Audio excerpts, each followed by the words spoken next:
Good evening, everybody. I'm so glad you were able to make it out to the Lyric today.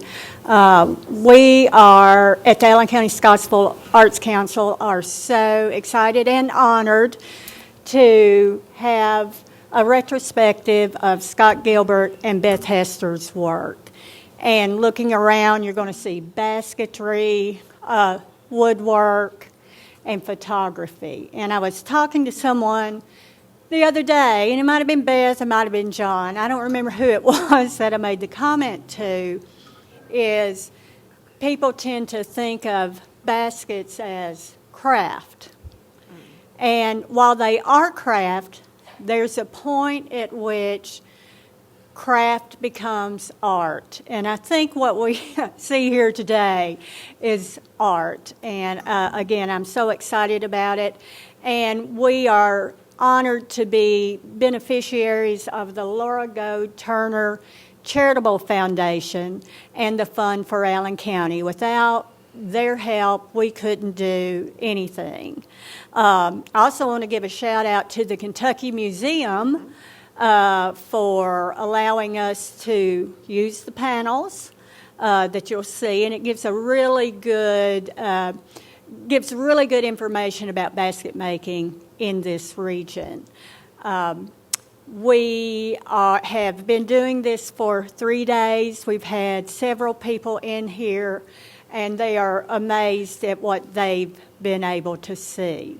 So I'm going to turn this over to Beth, my buddy and my neighbor. That's right. Thank you, Terry. For her talk. Okay. Thanks, Terry. Well, certainly heartfelt thanks from Scott and I to Terry and to John Buchanan for all the work that they do to promote the arts in Scottsville and Allen County. And we really appreciate them inviting us to share our basket making and our photography with our community. And we appreciate you all being here, every one of you. In addition, we appreciate the sponsorship from Adam Tabor and the Edmonton State Bank here in town. And I'd also like to thank Camille Maria Acosta, who is the Kentucky Folklife Specialist, and Brent Bjorkman that Terry mentioned, the director of the Kentucky Folklife Program and the director of the Kentucky Museum, for their encouragement of Scott and I and their support for Kentucky's basket makers. Much appreciation also goes to the people who've helped us to bring this exhibit to you. That would be Lynn Ferguson, Martha Arterburn, Gay Foster, Anna Grenitz, Jody Hester, and Tammy McGuire. And a special thanks to our remarkable friend and colleague, Michael Sims, whose brilliance and steadfast partnership contributed immensely to the success of the Basket Makers Catalog, which was here in Scottsville. Last night, I talked a bit about us building up the business with Michael here and how he and Scott and I created the Basket Makers Catalog, where we designed baskets and wrote patterns and sold an ever-increasing line of products. The Basket Makers Catalog eventually grew into one of the finest online supply shops in this country for basket making and for chair seating supplies. In 2024, we sold the business to Danielle Anderson of Taylorsville, and it's been really rewarding for Scott and for Michael and I to see how she and her husband Christopher have launched that business forward with all the new technology and all of the ways that they connect with customers.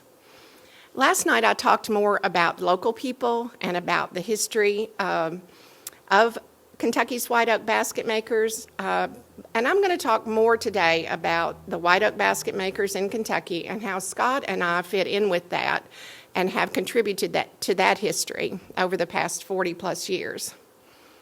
So white oak basket making, really centered around its hub in Hart County, is a well-known Kentucky tradition, not only known across the Commonwealth, but known across our country as well.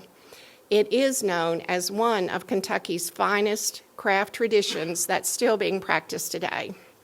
And I'd like to just take a moment to honor the basket makers who came before us. Many of those are known, but others in the past who were once known within their communities, but we have no record of. And this means that there's plenty of work to be done to interview and document and research this subject. So if anyone is interested in following up with this, please let me know. Those makers of the past were the keepers of the flame, and their dedication and perseverance led to our work and our opportunities to pass along this remarkable Kentucky tradition to the next generation. The baskets from those makers often survive, and so we can study them, and they intrigue us with their patterns and their materials and their methods of construction. And you can certainly learn more about that basket-making tradition in South Central Kentucky as you read these panels that were brought to us by the Kentucky Folklife Program. And in a short while, you'll be treated to Scott's demonstration of the white oak process. He'll be busting out the timber, in the words of our mentor, Lestle Childress. Using the shaving horse and traditional tools, Scott will magically step you through the process, showing you basically what we learned in the early 1980s from Lestle Childress and his wife, Ollie Stith Childress of Park City, Kentucky. The Childresses were fourth and fifth generation basket makers, and they had grown up in Hart County. And there were hundreds of families in Hart and surrounding counties who made white oak and maple baskets up through the 1950s, maybe into the 60s. And many of these baskets were made for their own use, made for them to use on their farms, but they were also made and used for barter. Basket makers traded at the local stores like in Big Windy and Wax and Cub Run. They traded for coal oil, matches, sugar, things that they couldn't raise on their own land. And Lestle said that he traded his first basket when he was 8 years old. Now, this would have been a basket that his mother had framed up and he had done some weaving on, and he would have traded it for maybe a piece of candy and a little change in his pocket. His wife, Ollie, made a little basket and traded it for her wedding dress. She told me it was a pretty little blue crepe dress, and she wore that when she married Lestle at the age of 14. Stories of making baskets and bartering or trading or selling to brokers abound over the past decades, not just here in Kentucky, but also in Tennessee, that Cannon County area, and throughout the Appalachian region of our country. Ollie and Lestle certainly had many stories. As our mentors, they welcomed us into their family. And when we first met them at the old mall in Bowling Green, Scott asked Lestle if he would teach him the process. And Lestle said, "Son, I'll teach you everything I know if you'll promise me, if my grandkids ever want to learn this, you'll teach them." And so that was the deal. And Scott worked with Lestle a few days a month for about a year. And he developed his skills. He learned how to read the tree, read the wood, and process the material with the froe and mallet, wedges, and knives. And like I said, Scott does have a shaving horse, which is a foot-powered clamp, but Lestle Childress did not use a shaving horse. And although Scott's work over the past 40 years evolved from traditional white oak techniques, today he also creates contemporary work. And if you keep up with him on Facebook, you know what I'm talking about. Scott's white oak work is steeped in traditional process, which always begins with simply getting permission from a landowner and driving to a wooded area and hunting for a tree. The tree that he's working on today was kindly donated to us by Roger and Deborah Givens of Butler County and harvested from their farm near the John J. Snodgrass Cemetery with help from our friends Jake and Anna Grenitz. Another mentor of ours was Leona Waddell of Cecilia, and Leona remains a dear friend. She's 97, and she no longer makes baskets, but she is undoubtedly the maker of the finest white oak baskets in Kentucky and has been for decades. I first met her, I think, in 1999 at the Hart County Fair. Now, we had traveled and taught at conferences in other states, and we'd been up to the basket barn in Elizabethtown, and we had seen this really fine work, and we had heard her name, so I knew her basket, but I had never met her. And Dr. Middleton, who started the white oak basket competition at the Hart County Fair, asked me to come up there and be the judge. of the basket contest. So the second year, I was sitting at the table and people were bringing baskets in, and I just looked up, and across the parking lot, here came this woman in her early 70s. She had her purse on one arm and her basket on the other, and I saw that basket and I knew that that was Leona Waddell.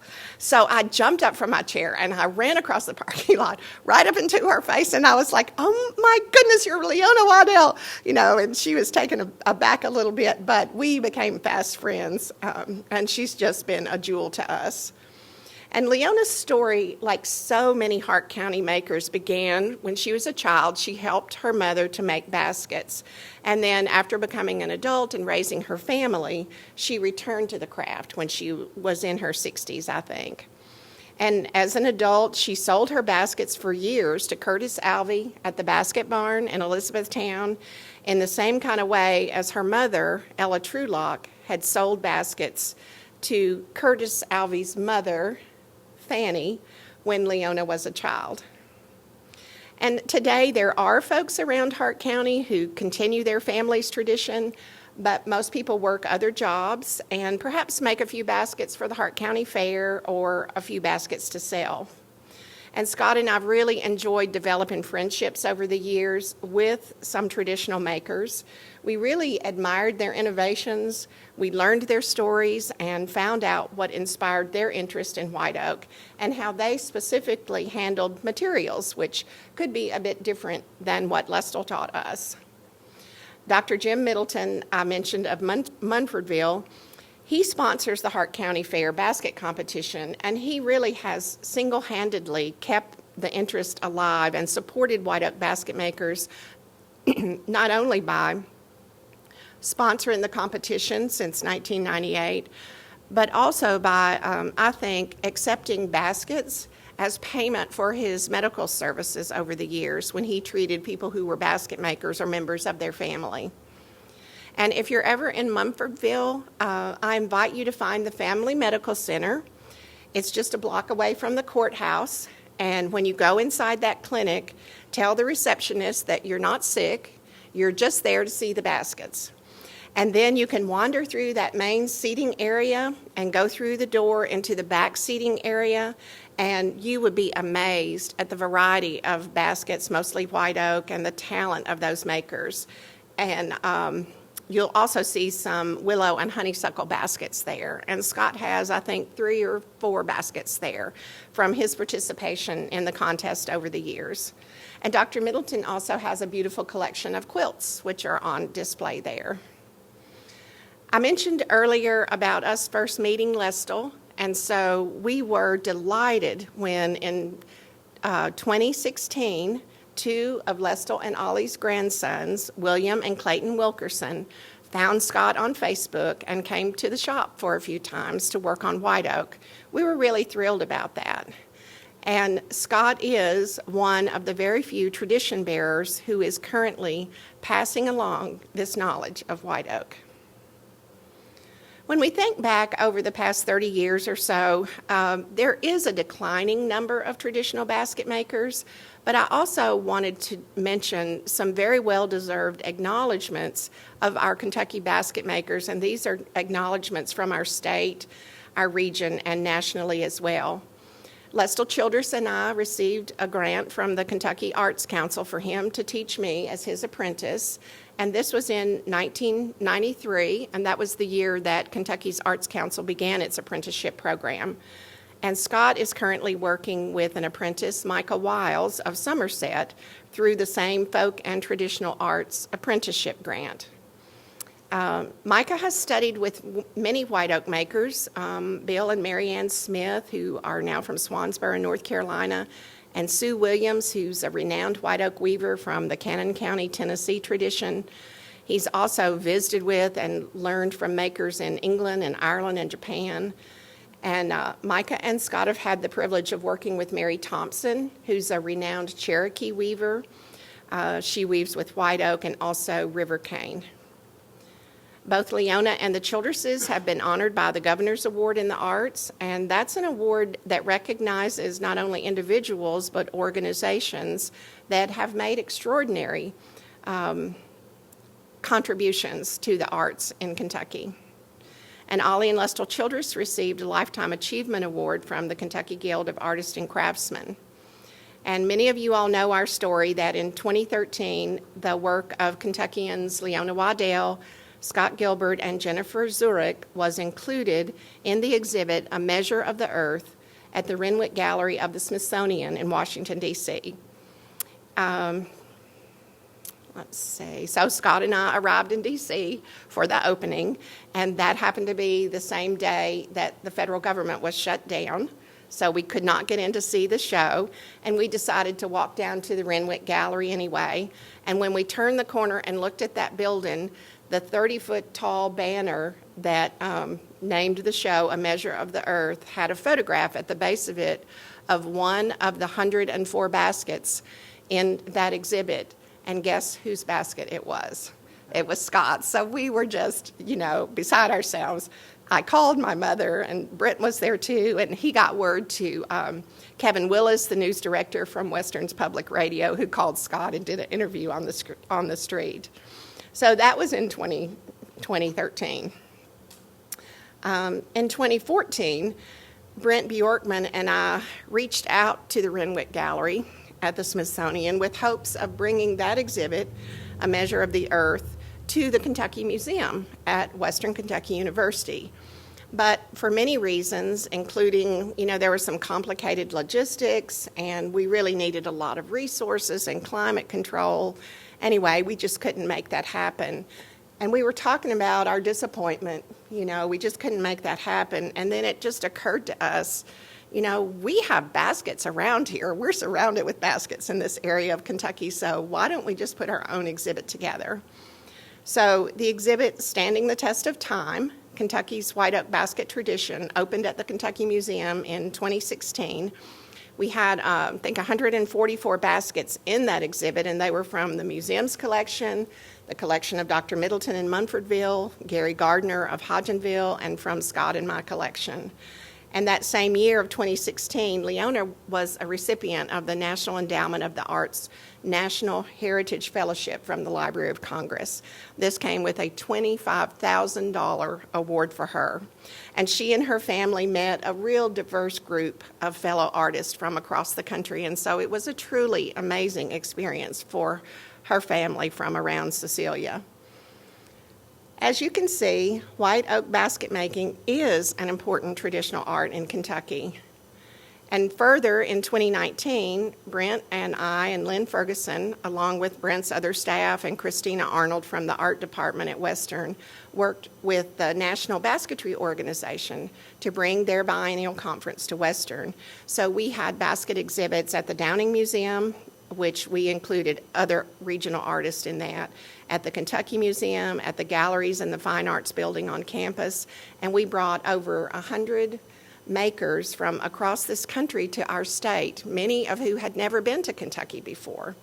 And Scott and I were pleased to be asked to be 2 of the 10 teachers at that conference. As time has passed with basketry, from white oak to my interest in willow, and I've really had a very privileged time of being instructed by lots of teachers in willow: Jennifer Zurich, Judy Zugish, Joe Campbell Amsler, and I traveled to Germany with Bill Reeder to the basketry festival there. I learned skeined willow from Master Weaver Herr Schneider. I learned willow rib style from Joe and traveled to with weaving groups from this country to Denmark and France and Peru and Ireland, learning techniques and materials that are specific to those countries. I learned from really incredible women, Anne Linsgaard and Eva Seidenfaden in Denmark, and Irish basket maker Joe Hogan, who's an author and tradition bearer and teacher. And Anna and Eva are part of a consortium of Danish women who educate and support women weavers in several locations in Africa, teaching them use of materials and techniques and marketing skills. And their organization is called Baskets for Life. And they're an inspiration to all of us to take their talents and share them with the world in hopes of bringing opportunity and quality of life while continuing to honor the local culture. If we fast forward up to 2022, Scott and I decided, with the help of family and friends, to document the baskets that we had collected over the past years. And surprisingly, the collection totaled over 450 baskets. But Scott said, well, we've been married for 45 years, so 10 baskets a year, that's not too bad. The very first basket that we collected was given to us by Scott's grandmother, Nanny Bell Owen, from Morristown, Tennessee. It was a white oak basket that was woven with honeysuckle vines, and we found it in the attic space over her garage. It had been her farm basket, and when Scott's dad saw it, he said, "Law, I've carried everything from coal to dead chickens in that thing." And although, like many pieces in our collection, we don't know the maker, we've learned a lot about construction and materials by having that basket and using it in our home for decades. The first baskets that we made for sale, in fact, were patterned on this basket from Mama Nanny with a white oak frame and woven with honeysuckle vines. And these were years before we met the Childresses. We have one of the oak and honeysuckle baskets in the exhibit today, and it's one that Scott made in 1983. So after we documented our collection and we measured and wrote down the maker and the materials and anything we could remember about them, we approached Brent Bjorkman at the Kentucky Museum to see if he might be interested in the museum becoming the permanent depository for some of our treasures, especially since white oak basket making is such an important craft tradition in the Commonwealth.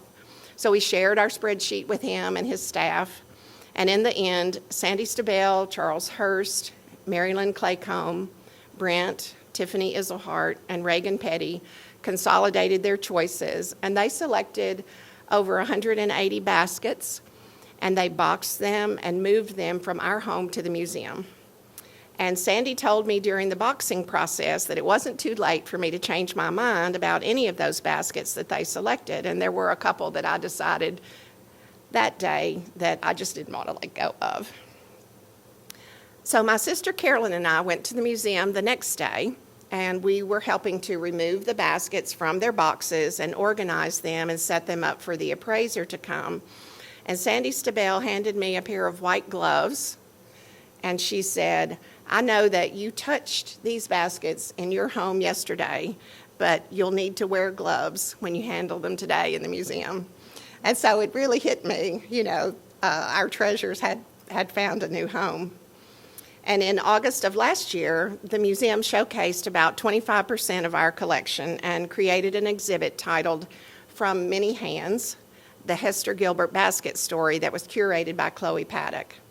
And the reason that we named the exhibit "From Many Hands" is that over the years of collecting and making and teaching, Scott and I met so many incredible people, and our connections to those people have inspired not only our collection, but our work as well.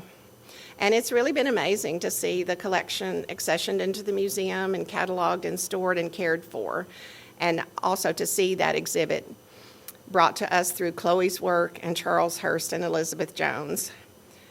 The Kentucky Museum's exhibit includes pieces that we've made as well as pieces we've collected. And you're invited to come to the museum on Western's campus Wednesdays through Saturdays from 9 to 4. The museum is always free, and our exhibit will be up through June the 30th of this year, but there are many other exhibits to enjoy anytime you can get to the Kentucky Museum.